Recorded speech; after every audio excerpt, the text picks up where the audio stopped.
Some cases haunt investigators forever, but this one left even the hardest detectives wiping tears from their eyes. Imagine spending years begging for justice, while the system ignores you only to finally watch the truth explode in a courtroom, shocking even the most seasoned investigators. This is the story of a forgotten murder, a silenced underdog, and a powerful man who believed he was untouchable until he wasn't. Stay with me until the end, because this is one of those rare cases where the tables turned in a way no one saw coming.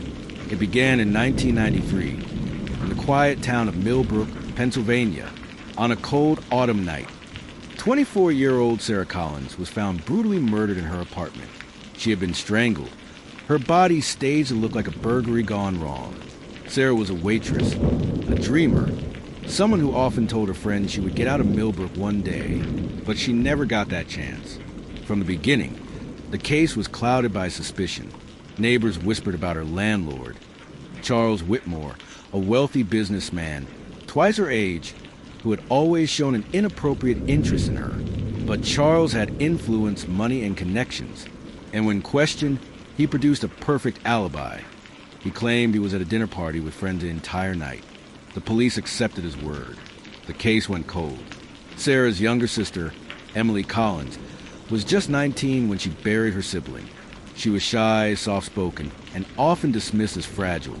But behind her quiet demeanor burned a determination that would eventually change everything.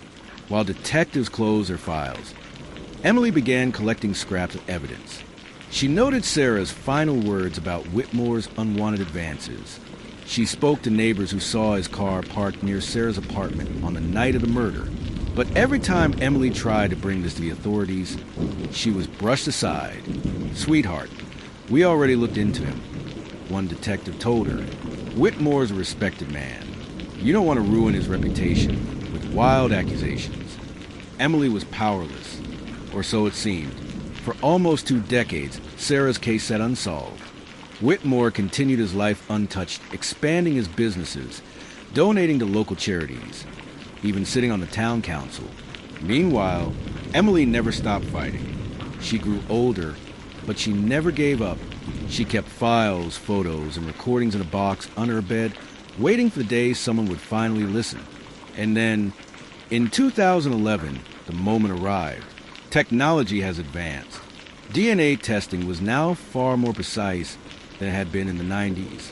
Emily begged the cold case unit to re-examine her sister's evidence. After relentless calls, they agreed. When the results came back, everything changed. A small trace of DNA found under Sarah's fingernails matched one man, Charles Whitmore, the so-called pillar of the community.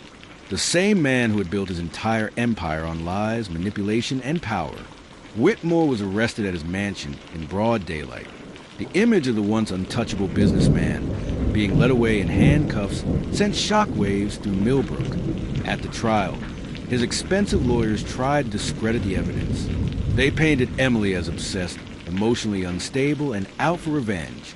But then came the twist that silenced the courtroom. The prosecution revealed that Whitmore's perfect alibi from 1993, the dinner party, had been fabricated.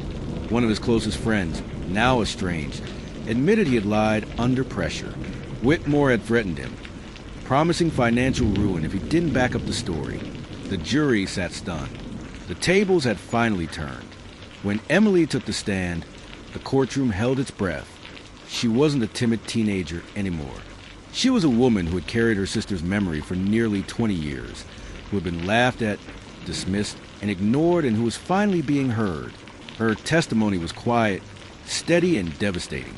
She described Sarah's last days, her fears of Whitmore, her plans to escape Millbrook, and when she spoke of Sarah's laugh, how it could light up even the darkest room. Hardened detectives at the back of the courtroom lowered their heads. Some openly wiped away tears. For once, the underdog was no longer underestimated. She was unstoppable. After 3 weeks of testimony, the jury deliberated for just 6 hours. The verdict: guilty of first-degree murder. Charles Whitmore, once the most powerful man in Millbrook, was sentenced to life in prison without parole. As the sentence was read, Emily closed her eyes and whispered, "This is for you, Sarah." The murder of Sarah Collins was a tragedy that stole a young woman's future and haunted her family for decades. But it was also a story of resilience, proof that even in the face of corruption and power, persistence can force justice to the surface. Emily Collins, the quiet sister nobody believed, taught us that truth has a way of clawing itself free, no matter how many years pass or how powerful lies may be. And for the detectives who had once dismissed her, many later admitted this was the case that broke them. Because sometimes justice doesn't just solve a crime, it reminds us that the human spirit, no matter how underestimated, can rise above even the darkest injustice. What do you think? Was this justice delayed or justice denied? And do you believe the sister would have ever acted if Emily hadn't fought so relentlessly for her sister? Let me know your thoughts in the comments. And if you found this story as powerful as I did, don't forget to like, share, and subscribe for more true crime cases where the truth finally finds its voice.